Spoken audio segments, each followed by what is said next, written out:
honor tener este primer podcast de una serie de conversaciones que haremos con actores relevantes de la vida pública mexicana sobre el momento que vive el país, sobre el momento que vive el mundo. Y el primer invitado pues es una persona que nos llena de muchísimo orgullo, que hemos acompañado no solamente en Tercera Vía, sino en nuestras trincheras personales desde hace muchísimas décadas. Personalmente es la primera persona por la que hice campaña política alguna vez. La primera calcomanía, la primera banderilla política que tuve en casa de algún candidato fue la de la campaña presidencial del ingeniero Cárdenas. Y aquí está con nosotros Cuauhtémoc Cárdenas, está Rodrigo González de Guanajuato, está Nayeli Muñoz acompañando este podcast, Francisco Trejo y Carlos Aguirre. Ingeniero, pues bienvenido. ¿Cómo se siente hoy? Yo le comentaría una cosa muy brevemente. A pesar de la dificultad que hay en la pandemia, desde la semana pasada que se fue del gobierno de los Estados Unidos Donald Trump, yo me siento un poco más optimista y esperanzado.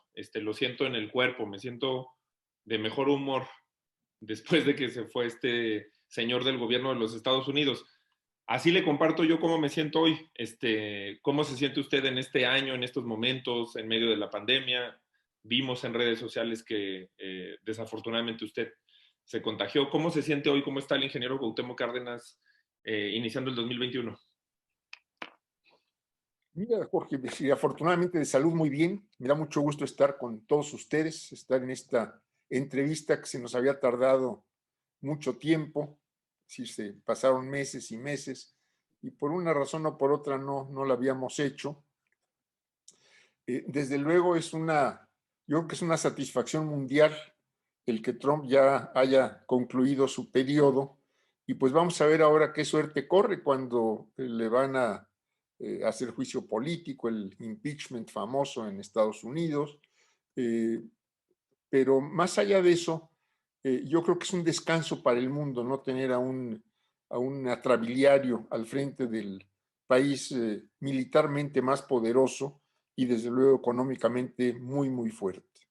Yo estoy tranquilo en lo personal, la familia todos sanos, pero preocupado por la pandemia. No se están teniendo los resultados que considero todos deseáramos, preocupado por la situación económica, por esta caída de la economía y este estancamiento de la economía al que no se le ve salida, y desde luego preocupado por lo que conocemos en materia de seguridad. Asesinatos, secuestros, aumentos de todo tipo de delitos, en fin, pues esto no hace sino generar preocupación y no creo que esa sea la situación para ninguna otra persona. Oye, ingeniero, ahorita que usted enumera esos tres temas que los enlista así siendo muy concreto, la economía, la seguridad y la crisis sanitaria, usted siempre, en la arena político-electoral, siempre insistió en que más que una disputa de un cargo o de modificar un régimen de partido, lo que usted planteaba era un cambio de modelo. La idea del cambio de modelo, muchos autores intelectuales de la corriente progresista, no sé, Boaventura de Sousa, Byung-Chul Han, la están retomando y dicen, la pandemia revitaliza, digamos, la discusión, la necesidad de un cambio de modelo global y nacional. ¿Cómo encuentra usted ese planteamiento? Yo leía el programa que presentó en el 2012, las ideas que ha venido presentando a lo largo de su trayectoria, y me parece que no han dejado de ser vigentes, ingeniero. Lamentablemente la desigualdad se pronuncia, como usted dice, el modelo militarizado de seguridad pública o enfocado exclusivamente en una respuesta armamentista, digamos, globalmente y localmente se sigue viendo rebasado. Y toda la capacidad de creatividad, de innovación que hay en el mundo para desarrollar una vacuna en tiempo récord, pues se ve mermada ante la desigualdad. Tenemos países que están vacunando a millones de personas en un día y el 90% de los países que no han podido vacunar ni al 0.1% de su población por esa desigualdad. Bueno, sin duda, Jorge, es indispensable un cambio de modelo. Esto es, no podemos seguir con esto que se ha llamado neoliberalismo, donde la riqueza se ha concentrado en grupos cada vez menores de población, donde ha crecido la desigualdad, donde ha crecido la pobreza, donde ha crecido el desempleo, y si se han perdido los empleos formales, donde están creciendo, si es que están creciendo más en la informalidad, y donde pues seguimos arrastrando una serie de problemas sociales de todo tipo, es decir, una baja en la calidad de la educación, una baja en la calidad de los servicios sanitarios asistenciales, una restricción, diría yo, en la seguridad social. Esto es, no crece la seguridad social y su calidad vista en materia de salud en estos tiempos de pandemia, pues tampoco es la ideal. Entonces, sin duda, un cambio de modelo que quiere decir, primero, una política económica distinta.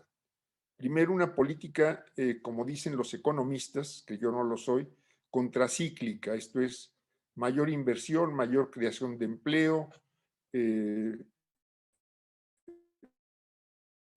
industrialización de acuerdo a nuestros propios recursos y capacidades, romper los eslabones de la dependencia, irlos sustituyendo en las cadenas productivas por producciones propias, y en lo social, pues desde luego poner énfasis en el combate a la desigualdad que tiene que darse a través del trabajo formal, de las prestaciones de los trabajadores, de un salario digno, un salario que tendría que estar pues equivalente o muy cercano a los salarios que se pagan en los países con los que intercambiamos y con los que competimos. Esto es, no podemos poner como factor de ventaja para México el que los trabajadores ganen menos o el que los trabajadores no ganen lo suficiente, cuando está muy claro que en las nuevas industrias, en las tecnologías de avanzada, el peso relativo de la mano de obra es muy reducido. Entonces pesan más otro tipo de factores, los materiales, las patentes, los procesos mismos industriales, y no tanto la mano de obra. Entonces tendríamos que pensar pues en una situación distinta para la gente que trabaja, y desde luego poner por delante las condiciones de bienestar de la gente, que esto es ingreso suficiente, ingreso digno, salario, salud, seguridad social, vivienda, pero no vivienda de 40 metros cuadrados.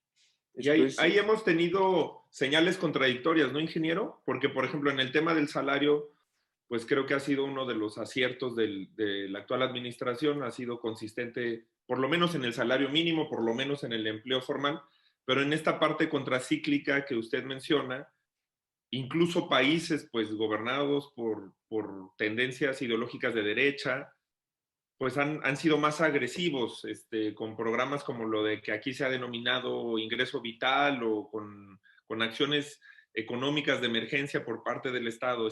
Ahí hemos tenido estas señales contradictorias, ¿no? Ingeniero.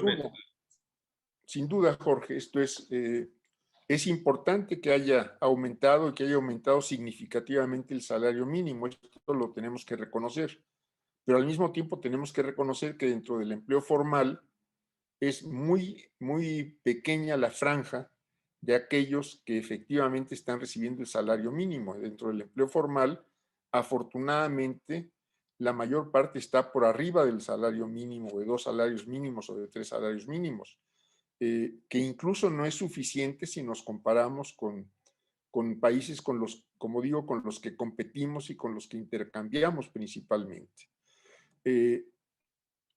Pero tendríamos que ir más allá, y tendríamos que dar mucho más atención a la salud, a la educación, a una educación de calidad. Esto es, no podemos pensar, y más ahora con la pandemia, esta educación en línea, esta educación a distancia, que nos va a generar problemas para varias generaciones. Esto es para varios grupos de edad que están recibiendo, y sobre todo diría yo los más pequeños, los más jóvenes, pues una educación sumamente deficiente, si es que están recibiendo alguna educación ahora a través de las clases por televisión, de las clases en línea, en fin, ya en los ciclos superiores, esta es la propia secundaria y la preparatoria, y no digamos ya la profesional, pues el estudiante está mucho más atento a seguir su clase en línea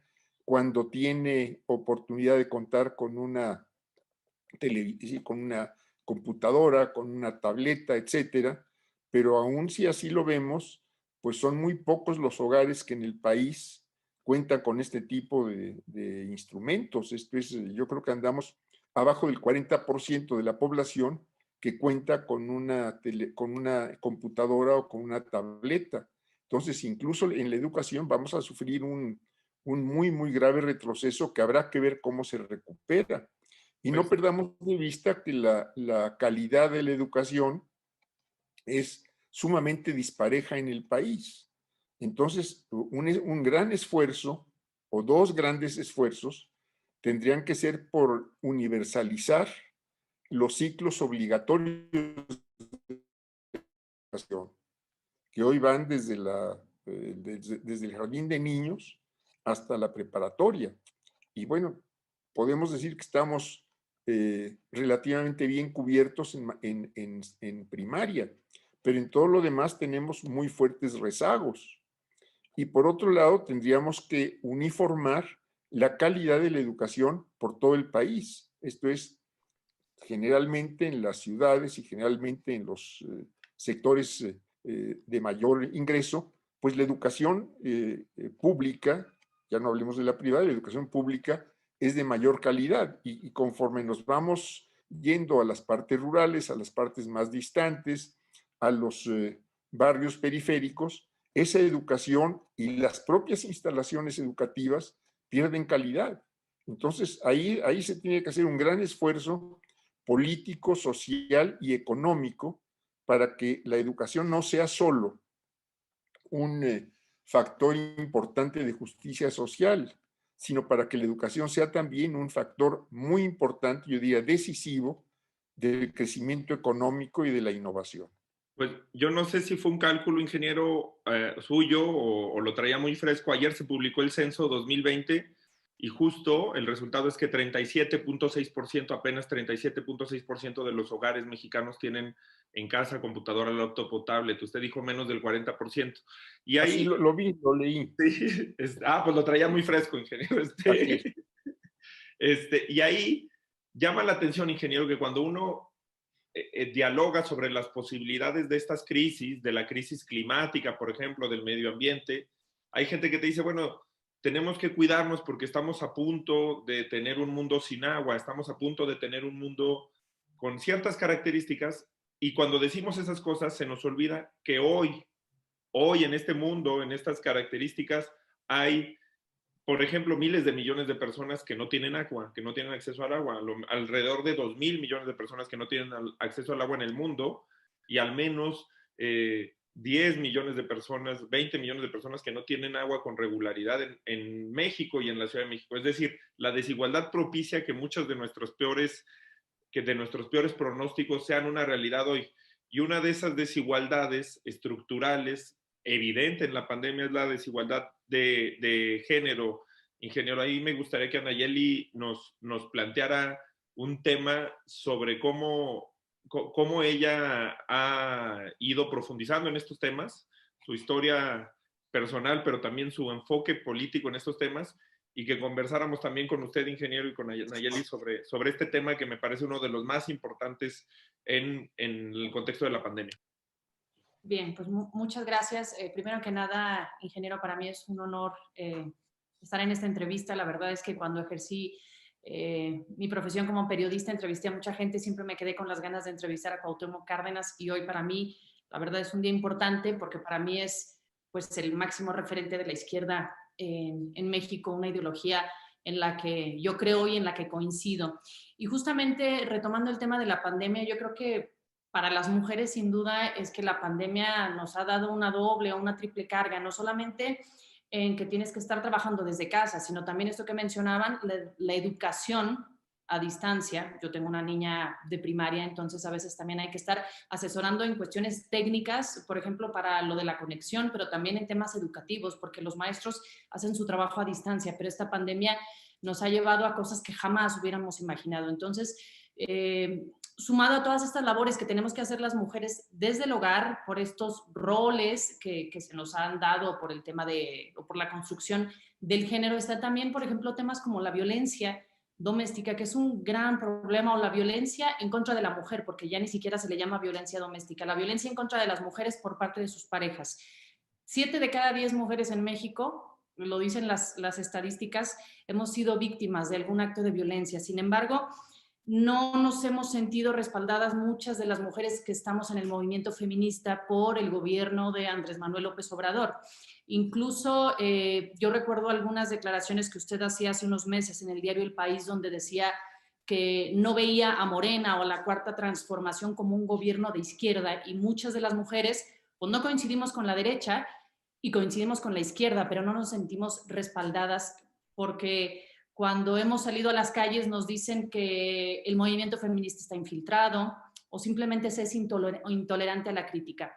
Mi pregunta es, ¿hay un gobierno de izquierda, o cuál debe ser el papel del movimiento feminista con los gobiernos de izquierda? ¿Habrá algún gobierno progresista de izquierda que pueda tener este distanciamiento con el movimiento feminista? ¿Qué opina usted de este movimiento de las mujeres? Bueno, primero creo que es un movimiento con una gran legitimidad.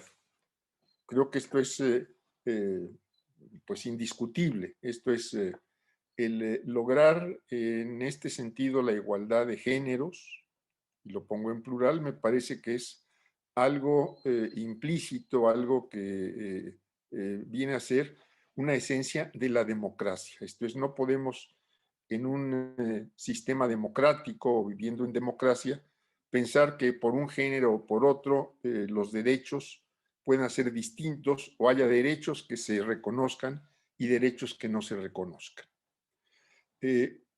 Hay, y seguramente lo sabes, o ha habido movimientos muy importantes en este sentido. Entre otros están no lo tengo aquí a la mano en este momento, pero las reuniones que ha convocado Naciones Unidas, que no se han formalizado en cuanto a que la Asamblea General las adopte como tales, pero ha habido por lo menos 2 reuniones con 10 años de diferencia en Yogyakarta, en Indonesia, donde se establecen pues toda una serie de objetivos y de derechos que se tendrían que reconocer para que hubiera una efectiva igualdad. Y en esto pues estamos muy distantes. Por otro lado, y no me refiero al gobierno en este caso, yo no veo ningún partido de izquierda. Entonces no veo ningún partido con propuestas en este momento, y estamos ya muy cerca de una elección nacional.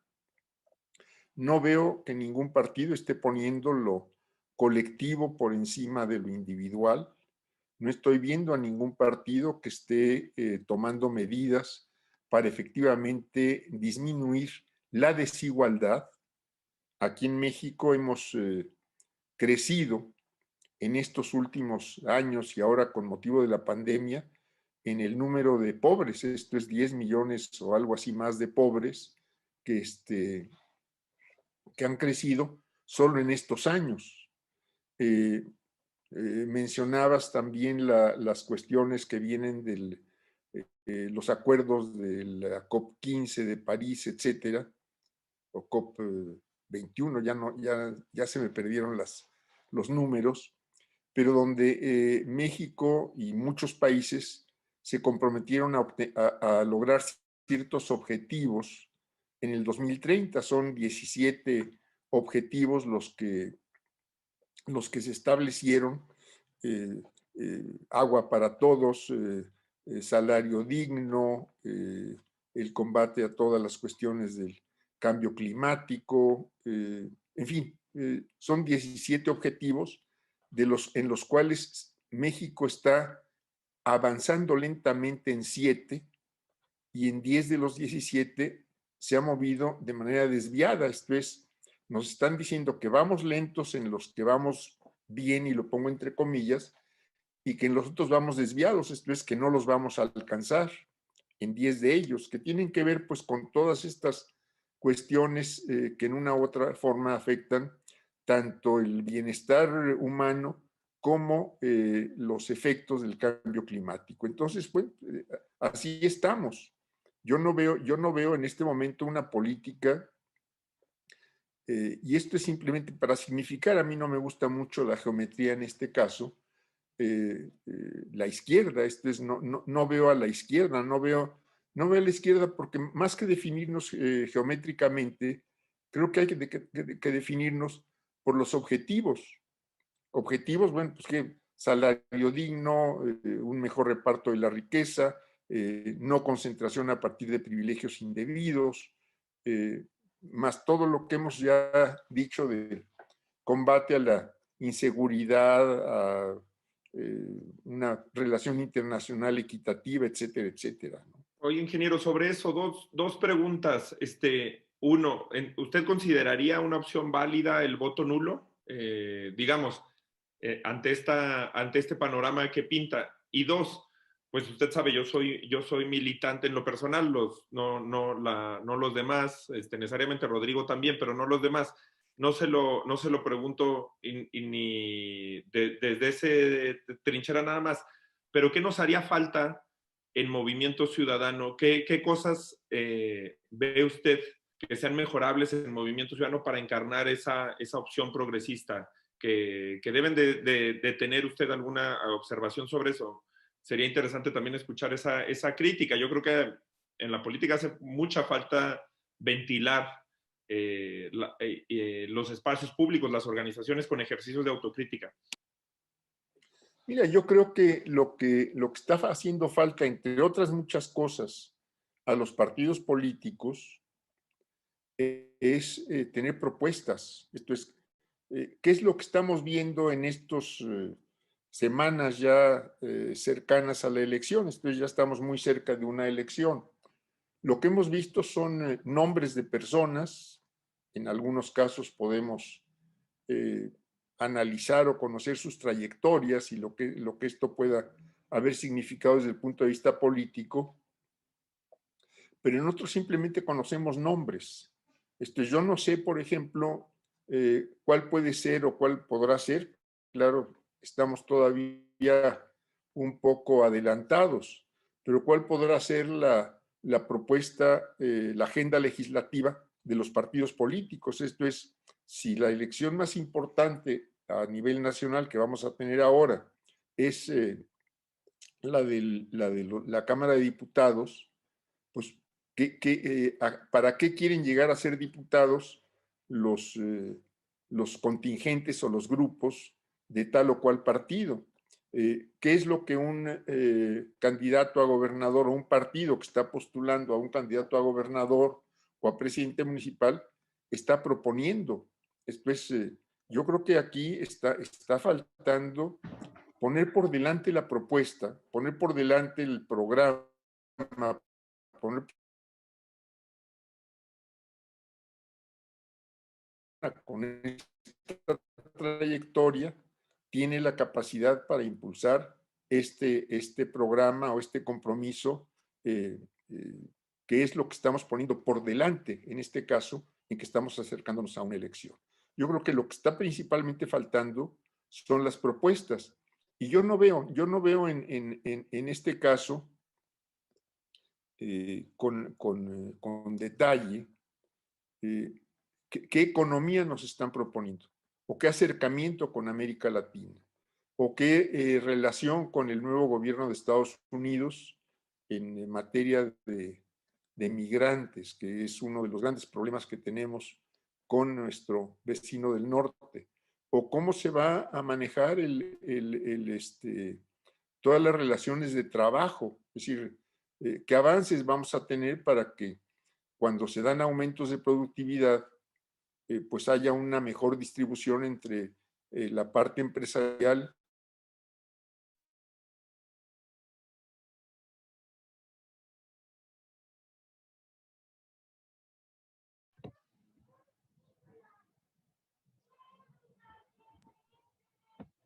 Se trabó un poquito su audio, ingeniero. Bueno, y su imagen. Pues ahí sí no sé qué se puede hacer. Listo. No sé ya, si ya está de regreso, ya está. Ya, en fin, yo creo que sí, yo creo que todo esto pues tendríamos que verlo como propuestas de partidos, propuestas de candidatos, antes que simplemente decir yo soy el mejor, mi partido es el mejor y mi partido las puede todas o yo las puedo todas. Entonces, lo que tenemos que ver es qué en detalle nos están proponiendo, en qué van a poner el énfasis un partido u otro. Un partido se va a inclinar principalmente por los derechos de género, los derechos de las mujeres, el terminar con la violencia, o un partido se va a inclinar por una política económica que mejor distribuya el ingreso. En fin, no sabemos qué es lo que nos están proponiendo. Coincido mucho con usted en el sentido de que cuando no hay una igualdad de derechos, trátese de clases sociales o de géneros, pues es difícil, ¿no?, desarrollar o tener una democracia. De hecho, hay llamados que ha hecho Naciones Unidas a los países donde les dice y les demuestra que entre mayor desigualdad exista entre hombres y mujeres, las naciones son menos productivas, se enfocan en muchos otros temas y eso les impide que haya un desarrollo económico, que haya paz, que haya igualdad social. Es decir, el tema de género me parece que, o buscar la igualdad de género es importante, como también debe ser importante en las democracias el papel de la oposición. Y retomando todo esto que usted menciona sobre las propuestas y los candidatos y las candidatas, ¿cómo ser oposición hoy en México sin verte como el enemigo del Estado? Hace unos meses usted también declaraba que su padre, el general Cárdenas, siempre fue respetuoso de la oposición.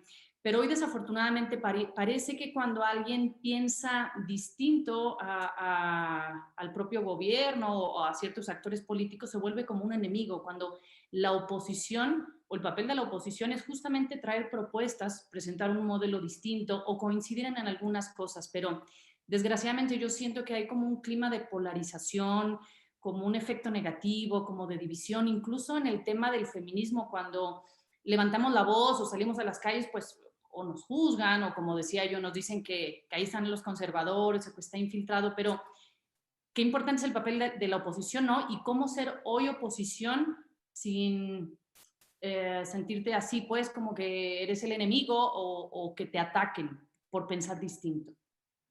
Bueno, yo creo que en este caso, oposición o no oposición, lo que tiene que plantear son su verdad. Esto es, cada quien tiene que estar convencido de lo que propone. Podemos estar de acuerdo o podemos estar en desacuerdo, pero no podemos, vamos, no creo que haya una receta para la oposición de haz esto, deja de hacer esto, o adopta una posición oportunista para que no te ataquen. Pues si uno dice su verdad, hay que asumir la responsabilidad de que a unos les va a gustar y a otros no. Entonces, yo sí creo que no es cuestión de ver, si no estamos de acuerdo con tal o cual medida del gobierno, si no estamos de acuerdo con tal o cual medida en la economía, pues tenemos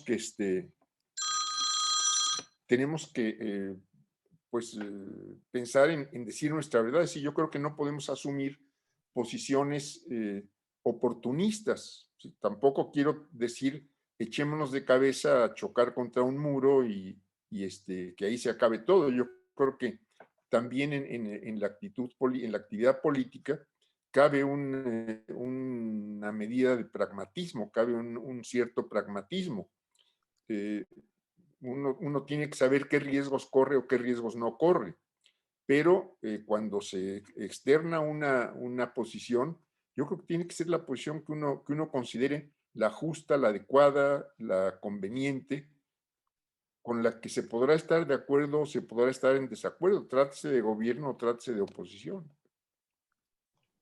Ingeniero, justo hace unos días Barack Obama decía en una reunión con jóvenes progresistas, usted lo que califica como oportunismo, los llamaba a involucrarse en la actividad política y les decía que esta idea de que también en un sector de México, en un sector progresista de México, hay esta idea de que puede uno estar apartado de la política, no mancharse. Él decía esta idea de que tú puedes ser puro, de que puedes estar, no mezclarte con los cochinos intereses de la política.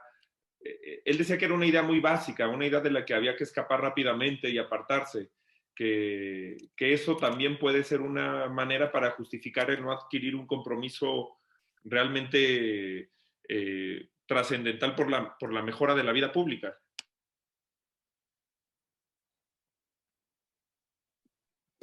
Se me perdió un poco lo último, Jorge, pero no sé si está escuchando.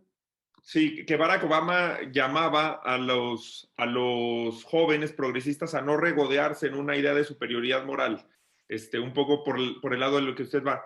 Ingeniero, queríamos al final del podcast hacer algunas preguntas rápidas, digamos, no nos gustan esos ejercicios de diga sí o no, pues luego terminan siendo muy incómodos, muy poco pedagógicos, pues hay muchas cosas que van más allá de un sí o no, pero sí preguntas rápidas, como posturas más rápidas y concretas que vamos a irle pidiendo a los personajes que vayamos charlando en el podcast. Le doy una rápido y ahí a ver si Anayeli y Rodrigo plantean otras. Una de esas preguntas es, ¿cuál es su paisaje favorito de México? El paisaje que más lo ha conmovido, que más lo ha impresionado o al que más le guste ir, o un par, pero ¿qué paisajes de México en esta idea del poema de José Emilio Pacheco de lo que México es? ¿Cuáles son esos tres ríos? ¿Cuál es ese paisaje que a usted lo conmueve del país? Mira, a mí me gusta mucho el lago de Pátzcuaro, me atraen mucho los ríos del sureste, el Grijalva, el Usumacinta, en fin, estos diría yo que son así lo que a mí me atrae en materia de paisajes.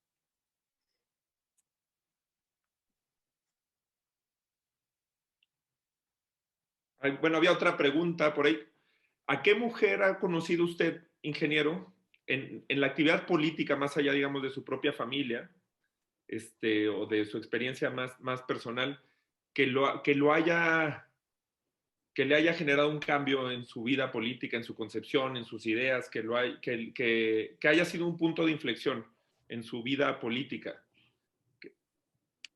Mira, he conocido a muchas mujeres admirables en su participación política.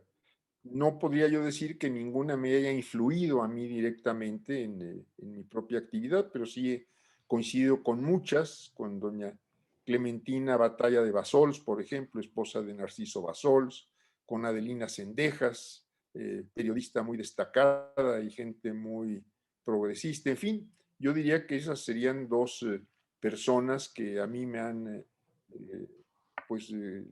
que les he tenido respeto y afecto cuando he tenido oportunidad, cuando tuve oportunidad de trabajar con ellas políticamente. Ingeniero, una pregunta, pues a partir de muchas pláticas que hemos tenido en lo personal, y pues bueno, aquí ya sabes, tenemos aquí el libro que presentamos en el Ibero León, que ha de recordar entre Jorge, usted y yo. Una pregunta en dos vertientes. Entendiendo el cardenismo como esta figura de apertura al mundo en el sexenio de su señor padre, el general Lázaro Cárdenas, ¿sigue vigente el cardenismo? Y una segunda pregunta, ¿qué le hubiera gustado preguntarle, algo que le faltó en alguna plática al general Lázaro, a su señor padre? Mira, yo nunca he creído, y en esto coincido con mi padre, en el cardenismo. Creo que siguen vigentes los ideales de la Revolución Mexicana, actualizados. Hay mucho no cumplido en materia de democracia, hay mucho no cumplido en materia de niveles de vida, hay mucho de no cumplido en materia agraria y de derechos de los trabajadores y ahora de las mujeres, y hablamos también de actualización. ¿Qué me hubiera gustado preguntarle? Pues quizá qué tipo de socialismo tenía la idea pudiera aplicarse en México cuando se hubiesen cumplido las metas de la revolución. Y ya que hablamos del general Cárdenas, ¿quién para usted fue el segundo mejor presidente después de Lázaro Cárdenas, presidente de México? Eso es muy difícil decirlo. Esto es, desde luego, mi relación más directa y mi ejemplo más directo, pues es el de mi padre. En otros casos, pues me remito a la historia. Es decir, Benito Juárez, por ejemplo. Pues no hay mucho que discutir en ese caso. De los recientes, pues no pondría yo a ninguno como ejemplo para seguirlo en el caso de nuestro país. Oiga, ingeniero, y en esta idea de los juicios a los expresidentes, de la justicia, del castigo, ¿hay alguno en particular que usted cree que debería de enfrentar la justicia? ¿O un par? Pero algunos en particular que cree que tengan cuentas pendientes con el país? Mira, es posible que tengan cuentas pendientes. Ahora me parece que en este caso se tendría que proceder con plena justicia. Esto es, ¿qué pruebas se aportan? ¿Qué es, de qué corresponden las acusaciones? Y quien haga las acusaciones, pues tiene que presentar las pruebas correspondientes. No se trata de que me cae bien o me cae mal. Si me cae mal, pues vamos a colgar a muchos del pescuezo ahí en muchos postes. Y si me caen bien, pues vamos a perdonarles todo. Esta no es cuestión de me caen bien o me caen mal, sino qué pruebas tenemos, qué está vigente dentro de las leyes, qué ha prescrito, en fin. Yo creo que todo esto tendríamos que considerarlo y no simplemente decir, pues, tal persona o tal expresidente me cae bien o me cae mal. Esto es, un presidente siempre estuvo acompañado de un equipo y a lo mejor en los casos que uno considere negativos, fue más negativo el equipo que la propia cabeza. A lo mejor no. Entonces, todo esto requiere de pruebas. Y si a esas vamos, pues esto sería, desde mi punto de vista, interminable. Oiga, ingeniero, retomando el tema de Rodrigo, pues el general Cárdenas fue el general Cárdenas, pero también fue su padre. ¿Hubo un momento de su vida política en el que usted hubiera querido que él, no, y lo digo como algo abstracto, pero ¿en qué momento de su vida política usted se sintió orgulloso o tenso, pero que lo hubiera querido tener a él acompañándolo, que usted le hubiera gustado compartir ese momento con él, como su padre? Mira, me hubiera gustado compartir pues todos los momentos posibles con él a partir de que falleció. Yo compartí mucho con él en vida y me hubiera gustado que estuviera presente en todo lo demás, pero pues esto no es posible, ¿no? O no ha sido posible.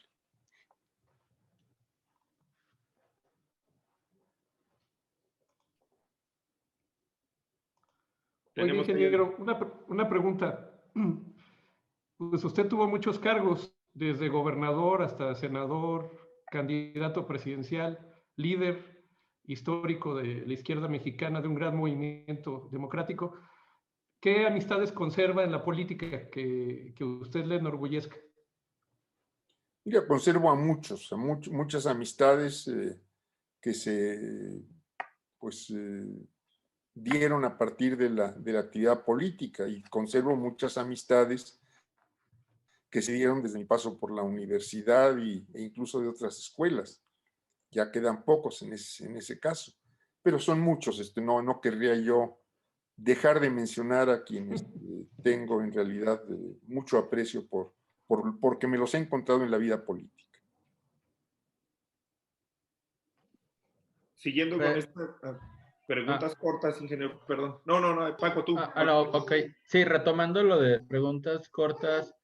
¿México es un país racista en 2020? ¿Lo era más antes? ¿Lo es menos ahora? Yo creo que lo ha sido de siempre, a veces más, a veces menos. Creo que esto se ha ido atenuando, es mi impresión personal, y que más que racista, se da una discriminación por razones económicas, también a lo largo del tiempo. Sí, que además luego se asocian esos fenómenos, ingeniero. Estuvo tan pesado el 2020 que Paco sigue en el 2021. No, y en términos usted también ha sido un gran estudioso, digamos, de la mexicanidad, sea lo que sea ese concepto, ingeniero. ¿Qué artistas mexicanas, mexicanos le gustarían a usted? Si usted montara una exposición en el extranjero, ¿a qué artistas mexicanos le gustaría? Puede ser de cualquier disciplina, ¿no? Danza, pintura, literatura. ¿Qué artistas mexicanos en su vida lo han hecho usted sentirse profundamente orgulloso? Mira, a mí en general me gustan mucho los muralistas, Diego, Orozco, en fin, a mí me gustan mucho los muralistas. No soy especialista en arte en ninguna de sus disciplinas. Me gusta la música mexicana, me gustan las canciones antiguas, en fin, pero no podría yo decir que soy especialista en ninguna, aunque sí tengo gusto por, como digo, obra de muralista, obra de muchos pintores modernos. No los conozco a muchos por nombre, y como digo, no soy especialista, pero me gusta el arte en términos generales. Y ya hablando de eso, ingeniero, yo tengo dos preguntas también así cortas. ¿Cuál es su libro favorito? Uno, y dos, yo siempre he tenido la duda de cómo vive un hijo de un presidente, o sea, qué significó su niñez y su adolescencia el ser hijo del general Lázaro Cárdenas. Mira, libro favorito no lo tengo, leo mucho. Puedo decirte que en el mes pasado debo haber leído 5 o 6 libros distintos, unos novela policíaca, otros de cuestiones políticas, en fin, ahí no podría decir que tengo un libro favorito. ¿Cómo fue mi paso por la presidencia de mi padre? Pues cuando terminó tenía yo 6 años, o sea que no hay sino algunos recuerdos vagos de los primeros 6 años de mi vida, y después pues puedo decir que siempre estuve orgulloso de mi padre desde que yo diría que empecé a tener uso de razón. Oye, ingeniero, sobre ese tema, a mí me pasó algo en la vida. Siempre me sentí muy identificado con mi papá, que también había estado en la parte política, en la parte pública, y hubo un momento de mi vida en el que me conecté más profundamente con mi mamá, y entendí muchas de las cosas que me hacían ser yo y que mi madre había forjado, y luego también entendí mucho de su contexto, y bueno, me acerqué tarde, diría yo, a esa experiencia de conexión con mi mamá. Le preguntamos mucho sobre su padre, pero ¿cómo fue también para usted esa experiencia? ¿Cómo vivió su relación con esa maternidad? Mira, fue muy cercana con los dos. Desde luego, pues estuve muy cerca de mi madre, de los dos. Fui hijo único, entonces, pues muy cercano, y yo diría que ella siempre compartió las ideas de mi padre. Ella siempre estuvo cerca, y estuvo, cuando mi padre faltó, yo también diría muy cerca de mí, no solo en lo familiar y en lo personal, sino en mis actividades públicas. Ella fue siempre totalmente solidaria con mis actividades políticas. No sé si alguien tuviera alguna pregunta más de estas. A mí me gustaría preguntarle, ingeniero, ¿cómo ve a las nuevas generaciones de mexicanos ante lo que se viene? en específico, pues hablamos mucho de las jóvenes, de los jóvenes. ¿Cómo usted ve a estas generaciones que vienen empujando? Mira, yo las veo cada vez más preparadas, mejor preparadas, las veo con grandes inquietudes, no las veo tendientes a incorporarse, por ejemplo, a partidos políticos. Creo que están pensando en otro tipo de actividad social pública. Creo que en esto el individualismo que se nos ha impuesto culturalmente está haciendo sus daños. No hay mucha vocación para organizarse, pero me parece que tenemos jóvenes cada vez mejor preparados que al final de cuentas van a empujar el progreso del país. Yo en eso no tengo duda y en eso soy y creo que seguiré siendo optimista. Yo una pregunta que no es precisamente de estas rápidas, pero yo tenía en mente preguntarle esto. Tuve la oportunidad de platicar en meses pasados, antes obviamente de la pandemia, con algunos exiliados españoles que recuerdan con mucho cariño al general Lázaro Cárdenas, porque fue justamente cuando se da este exilio durante el sexenio del general Cárdenas, y entiendo que en el 2019 usted estuvo presente, me contaron, me enseñaron algunas fotografías, que usted estuvo presente cuando se cumplieron 80 años del exilio republicano y estuvo presente en Veracruz en un evento. Y México siempre ha tenido como esta tradición, ¿no?, del asilo político a raíz precisamente de esto. Y hoy vivimos algo que es distinto, pero todavía hace una semana hubo un movimiento migratorio muy importante en la frontera sur de México, donde ya hay una militarización.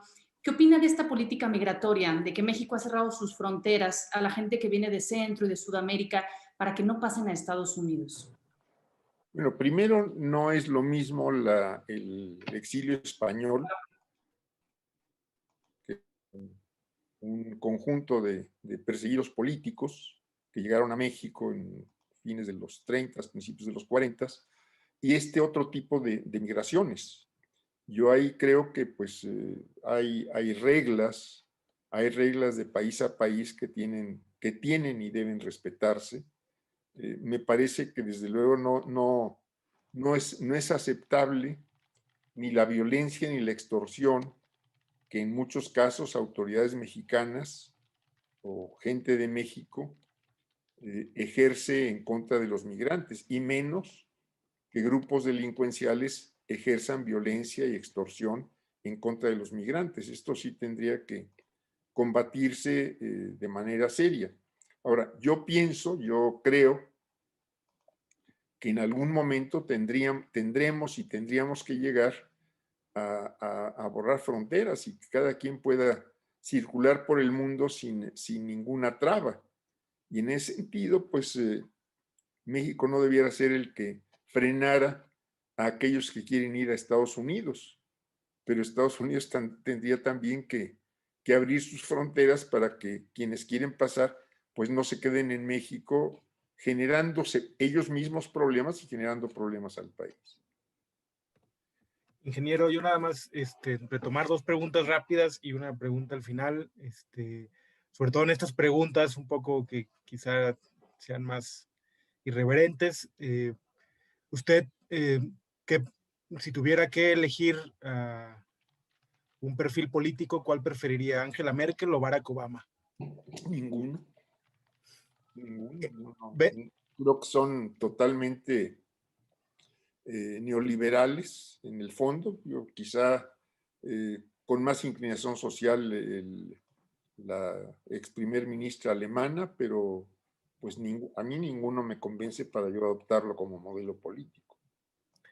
¿Bernie Sanders o José Mujica? Pues los dos tienen cuestiones muy positivas. Pepe Mujica hizo un excelente trabajo en Uruguay. En el caso de Sanders, me parece que representa una corriente de pensamiento y de actividad política muy importante para efectivamente transformar con sentido igualitario en los Estados Unidos. Gracias. Y por último, una idea que yo he tenido y he platicado con algunos amigos, ahora estoy iniciando como en esto de la política, leía el libro de Obama y Obama decía que él pensaba que cuando fuera avanzando en su carrera política, en el Senado o en la ONU, se iba iba a haber una especie de sofisticación política, pero lo que descubrió es que en el G10 y en el Senado seguían haciendo política de preparatoria y universitaria, con esta relación a la condición humana, a veces el egocentrismo, la soberbia o algunos tipos de berrinches. Usted en su carrera política tuvo muchísimos espacios donde se tomaban decisiones, etcétera. ¿Qué opinión le merece esta idea de Obama? ¿Hay una especie de sofisticación política o la condición humana a veces hace que acuerdos políticos a grandes niveles como el G10 terminen resolviéndose como en la política de la universidad o de la preparatoria? No, bueno, cada quien siempre impulsa sus intereses. Esto no podemos dejarlo de considerar, y esto está presente tanto en la política internacional como en la nacional. Si hablamos de los grupos, el G10, el G20, etcétera, pues ahí prevalecen los intereses del que más empuja y del que más tiene fuerza para empujar, trátese de lo económico, trátese de lo político. Y en lo interno lo mismo, pues ahí no hay vuelta. Esto es el más fuerte, en el mejor sentido de la palabra, fuerte porque su propuesta es más sólida, porque tiene más capacidades para empujar, porque cuenta incluso con fuerza de coerción, pues es el que se va a imponer. Aquí no podemos idealizar que simplemente lo bueno, lo que nosotros consideremos bueno, es lo que va a acabar por imponerse. Tiene que haber muchos otros factores para que eso bueno que a nosotros nos parece pueda realmente imponerse. Por eso en todos los países hay oposiciones que ven malo de un lado y ven bueno de otro. Pues, ingeniero, ya le habíamos pedido media hora y ya nos tomamos más de 50 entonces minutos. Le agradecemos muchísimo la compañía, la disposición que siempre ha tenido. En lo personal siempre me ha impactado que sea una persona siempre así de sencilla. He visto cómo se comporta cuando alguien llega a abordarlo, a preguntarle algo, porque muchas de estas preguntas se las hace una persona que se lo acaba de topar en el parque o en un café, y siempre les contesta de manera amable. Y también siempre me gusta la serenidad que transmite. Siempre me ha gustado eso. Más en un tiempo tan revolucionado, donde la velocidad del tweet, de la respuesta, nos condiciona mucho. A mí siempre en la parte personal, esa serenidad que transmite siempre me ha hecho sentir muy bien. Gracias por su tiempo, ingeniero, y por su siempre cálida apertura a platicar con jóvenes, por una parte, que ya no lo somos tanto, pero bueno, desde jóvenes siempre fue así de abierto con nosotros, y a platicar con expresiones distintas o emergentes. Pues muchas gracias, Jorge, muchas gracias a todos por esta oportunidad, y esperemos que en unos meses más se repita. Les mando un abrazo a todos. Mandamos un saludo afectuoso, querido ingeniero. Gracias, Rodrigo. Que esté muy bien. Gracias, un honor. Gracias. Nayeli, muchas gracias. Es parte de la historia. Hoy que le conté a mi hija que platicaba con usted, que ella está estudiando historia en la primaria, que le platiqué de usted, que le suena su nombre y evidentemente también del general Cárdenas, ella se emocionó mucho.